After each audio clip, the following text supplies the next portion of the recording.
How are you. तो जो हमने कल पढ़ा था आज उसके बारे में थोड़ा सा जानेंगे। हमारा टॉपिक था केमिकल रिएक्शन एंड इक्वेशन। आपने कल केमिकल रिएक्शन के बारे में पढ़ा, आज हम पढ़ेंगे केमिकल इक्वेशन के बारे में। केमिकल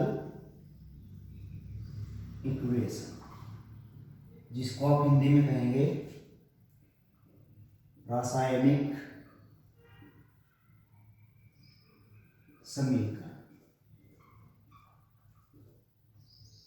जैसे कल हमने एक एग्जांपल किया था कि हाइड्रोजन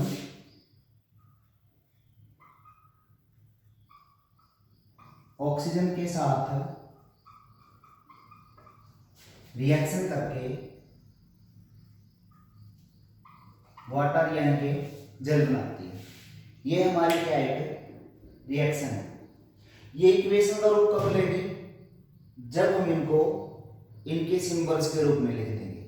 जैसे हाइड्रोजन का सिंबल क्या है H2, ऑक्सीजन का O2 और वाटर क्या है H2।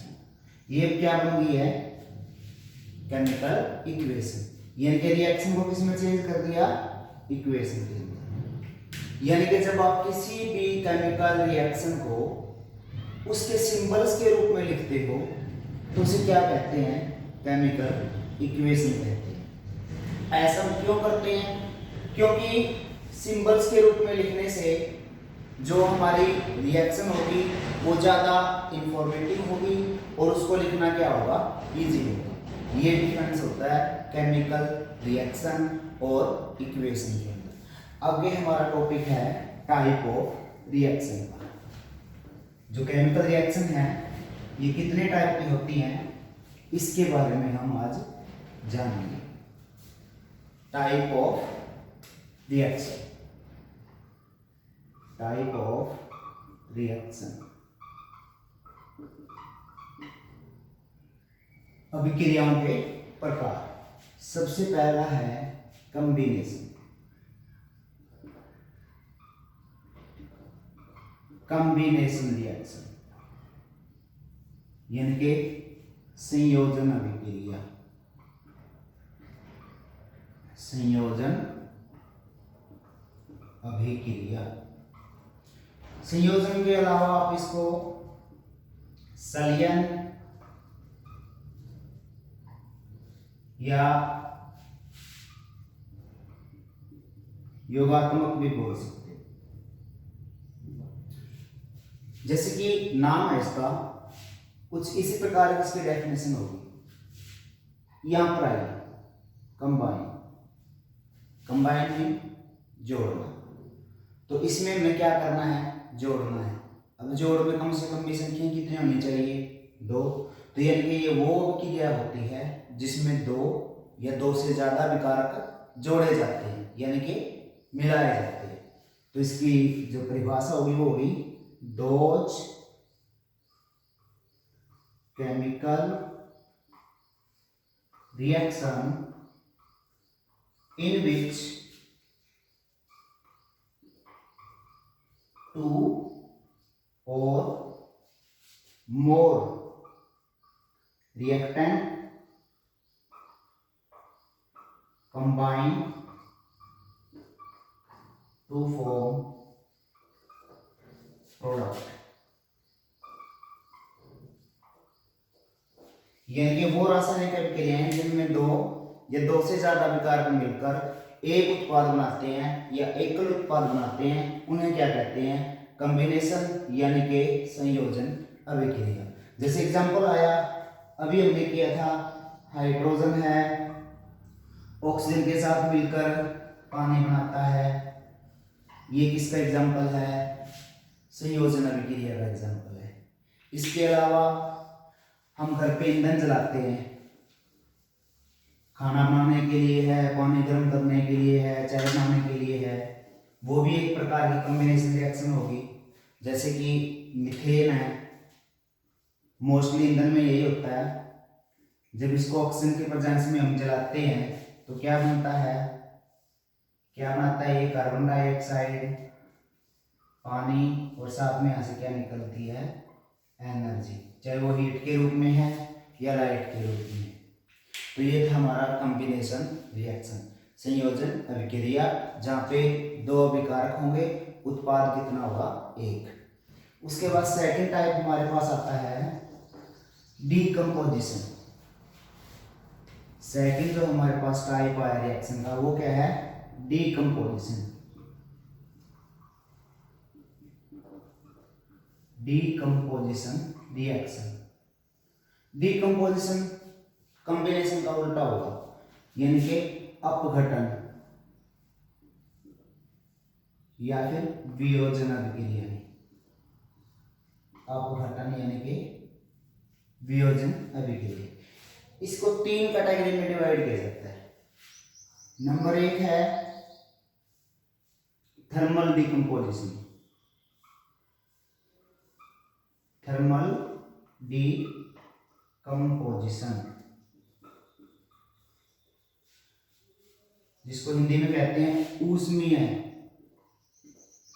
अपघटन, यानी कि जहां पर अपघटन के लिए किसकी जरूरत होगी, ऊष्मा की। यानी कि वो रासायनिक अभिक्रियाएं जिनमें अपघटन के लिए ऊष्मीय ऊर्जा का प्रयोग किया जाता है। Those reaction in which heat energy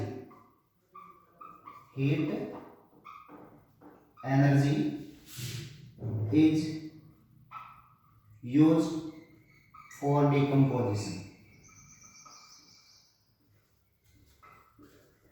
जिनमें अभिक्रिया के लिए किसको प्रयोग करते हैं, ऊष्मीय ऊर्जा को।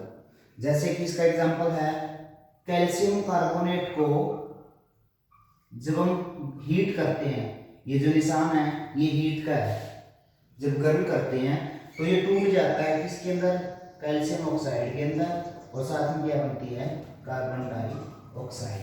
ये एक प्रकार की वियोजन अभिक्रिया है जिसका नाम है ऊष्मीय अपघटन। यानी कि जिन अभिक्रियाओं में अपघटन के लिए ऊष्मा ऊर्जा का यानी कि हीट एनर्जी को प्रयोग किया जाता है उन्हें क्या कहते हैं, ऊष्मीय अपघटन।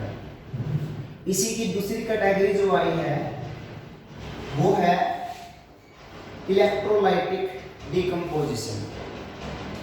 दूसरी जो हमारे पास कैटेगरी आई वो है इलेक्ट्रोलाइटिक डीकम्पोजिशन।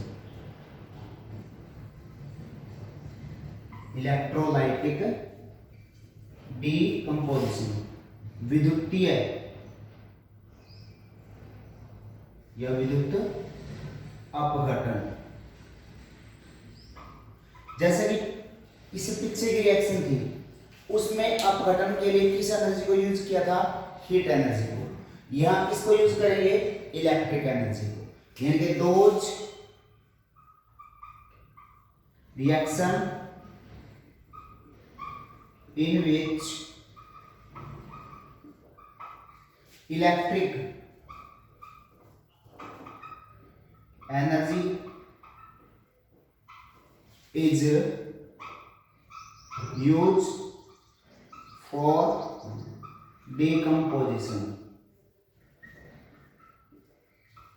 यानी कि वो अभिक्रियाएं जिनमें अपघटन के लिए विद्युत ऊर्जा का प्रयोग किया जाता है क्या कहलाती हैं, विद्युतीय या विद्युत अपघटन यानी कि इलेक्ट्रोलाइटिक डीकम्पोजिशन कहलाती हैं। जैसे एग्जांपल है बड़ा इजी सा है, वाटर है, जब इसको हम इसमें से जब इलेक्ट्रिसिटी पास करते हैं तो ये हाइड्रोजन में और किसके अंदर, ऑक्सीजन के अंदर क्या हो जाता है, डिकम्पोज हो जाता है। हमारे पास डिकम्पोजिशन की दो कैटेगरी आई हैं। सबसे पहली आई थी थर्मल डिकम्पोजिशन, जहां पर डिकम्पोजिशन के लिए हमने हीट एनर्जी को यूज किया।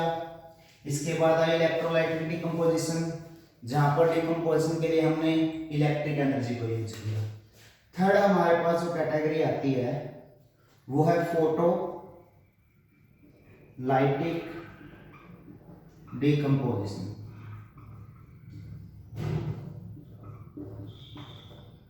इसको हिंदी में हम कहेंगे प्रकाशीय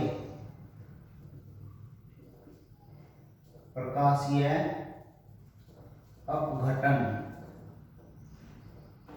ये इसका हिंदी का नाम होगा। जैसे पहले दोनों में थर्मल में हीट एनर्जी को यूज किया था और इलेक्ट्रिक डिकम्पोजिशन में इलेक्ट्रिसिटी को यूज किया था, तो यहाँ पे डिकम्पोजिशन के लिए किसको यूज करेंगे, लाइट यानी कि प्रकाश को, यानी कि दोज रिएक्शन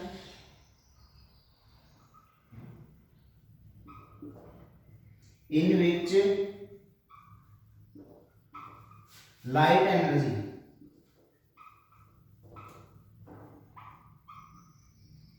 is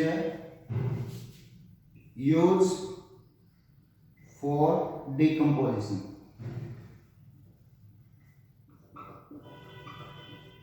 जैसे इसका एग्जांपल है हमारे पास सिल्वर ब्रोमाइड है, जब इसको हम धूप में रखेंगे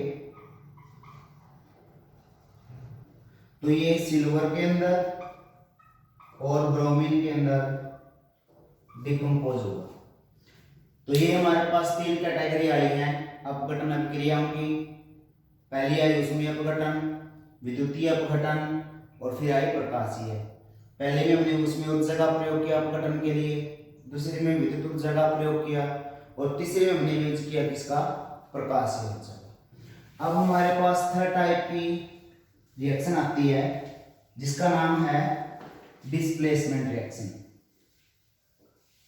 डिस्प्लेसमेंट रिएक्शन, डिस्प्लेसमेंट रिएक्शन,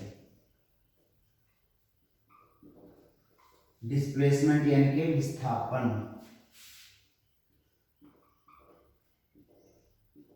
विस्थापन अभिक्रिया। अब डिस्प्लेस का मतलब होता है किसी को हटाना, रिप्लेस करना उसको। तो इसमें क्या होता है, जो एलिमेंट ज्यादा रिएक्टिव होगा वो अपने से लेस रिएक्टिव को क्या कर देगा, डिस्प्लेस कर देगा। यानी कि those chemical reaction, those chemical reaction in which more reactive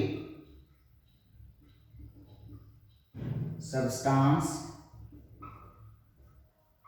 या element displace less reactive substance या element।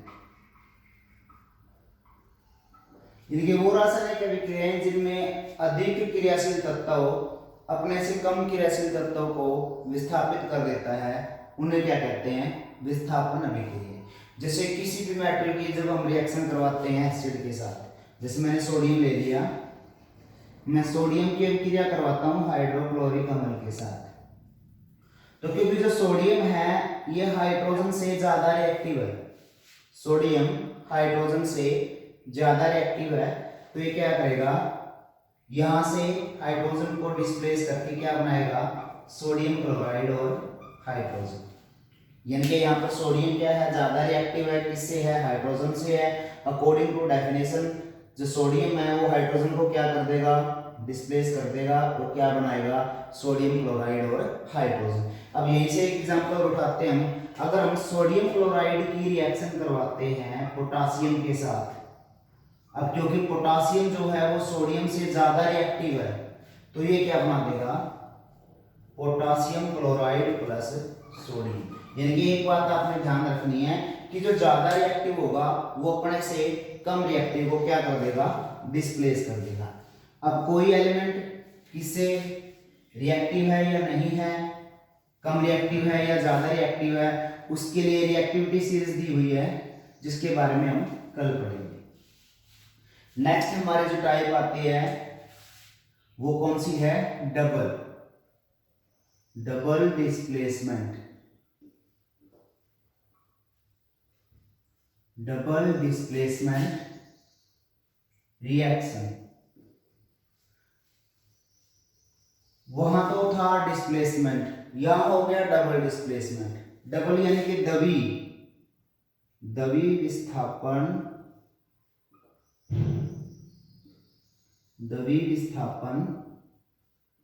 अभिक्रिया।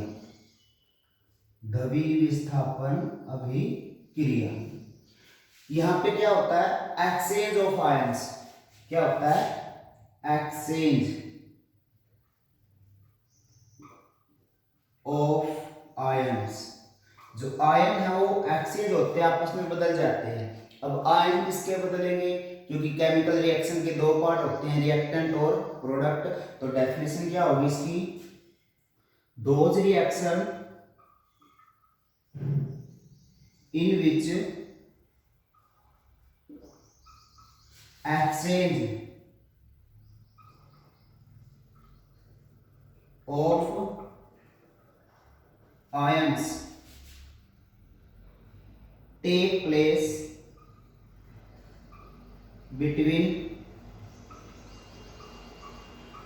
reactant and product। यानी कि वो रासायनिक अभिक्रियाएं जिनमें अभिकारक और उत्पाद के आयन परस्पर बदल जाते हैं या आपस में बदल दिए जाते हैं, उन्हें क्या कहते हैं? द्रव्य विस्थापन अभिक्रिया कहते हैं। जैसे हम एग्जांपल लेते हैं, सोडियम सल्फेट है, इसकी अभिक्रिया करवाता हूं मैं मैग्नीशियम क्लोराइड के साथ। अब क्योंकि अकॉर्डिंग टू डेफिनेशन क्या है? आयन चेंज होंगे। यहाँ पे आयन क्या है? एक सोडियम आयन है, एक सल्फेट आयन है। Na पॉजिटिव है, SO4 नेगेटिव है, मैग्नीशियम आयन है और क्लोरीन आयन है। यानी कि यहां से आयन जो आए हैं वो क्या है? सोडियम पॉजिटिव है, नेगेटिव आयन है, प्लस मैग्नीशियम पॉजिटिव आयन है और क्लोरीन क्या है? नेगेटिव आयन है। ये 2 पॉजिटिव होगा, ये -1 है ही है, ये 2 पॉजिटिव होगा, ये 2 नेगेटिव होगा। अब एक्सचेंज कैसा होगा? जो ये है ये इसके साथ जुड़ेगा और जो ये है ये जुड़ेगा क्लोरीन के साथ। तो हमारा जो प्रोडक्ट आएगा वो कैसे आएगा? हमारे पास था Na2SO4 यानी कि sodium sulphate, magnesium chloride. Exchange होने के बाद सोडियम का किसके साथ? क्लोरीन के साथ। क्या बनेगा? NaCl प्लस किसका? मैग्नीशियम का किसके साथ? सल्फेट के साथ, MgSO4। ये होता है डबल डिस्प्लेसमेंट रिएक्शन, द्रव्य विस्थापन अभिक्रिया, जहां पे रिएक्टेंट और प्रोडक्ट दोनों के जो आयन है वो क्या कर दिए जाते हैं? आपस में एक्सचेंज कर दिए जाते हैं, बदल दिए जाते हैं। उन्हें क्या कहते हैं? Double displacement reaction. अब कल हमारे टॉपिक रह गया था टेम्परेचर के अकॉर्डिंग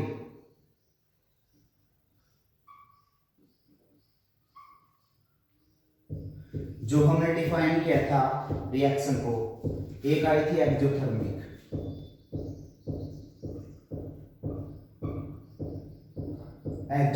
रिएक्शन, जिसको हिंदी में हमने नाम दिया था ऊष्मा अक्षेपी अभिक्रिया। ऊष्मा अक्षेपी अभिक्रिया यानी कि ये वो अभिक्रियाएं थी, those reaction in which heat is evolved with product, जिनमें उत्पाद के साथ क्या निकलती है? ऊष्मा बाहर निकलती है। उन्हें क्या कहते हैं? ऊष्मा अक्षेपी। अक्षेप में बाहर निकलना। जैसे श्वसन की एग्जांपल लेते हैं हम, जो श्वसन क्रिया जो हम सांस लेते हैं ये एक प्रकार की ऊष्माक्षेपी क्रिया। कैसे? जो हम खाना खाते हैं उसके अंदर होता है ग्लूकोज, जब हम सांस लेते हैं उसमें होती है ऑक्सीजन, तो इसको ऑक्सीडाइज करके क्या बनाती है? कार्बन डाइऑक्साइड, वाटर और प्लस एनर्जी। अब यहां पर हीट है, इस हीट को हम रिप्लेस कर सकते हैं एनर्जी से। एनर्जी बाहर निकलेगी वो किसी भी रूप में हो सकती है, हीट के रूप में भी, लाइट के रूप में भी।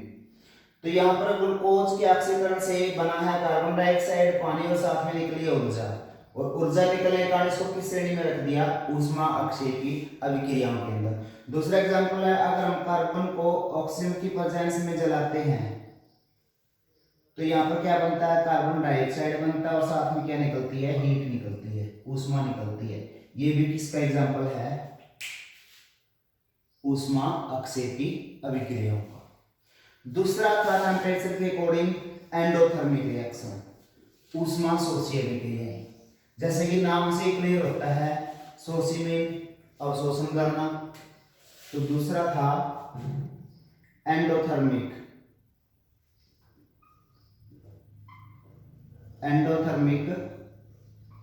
रिएक्शन, ऊष्मा शोषी अभिक्रिया, ऊष्मा शोषी अभिक्रिया। यानी कि दोज केमिकल रिएक्शन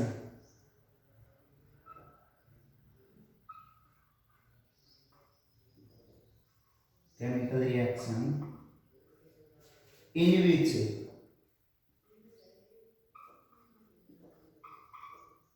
एनर्जी किसी भी रूप में हो सकती है, is absorb, is called endothermic.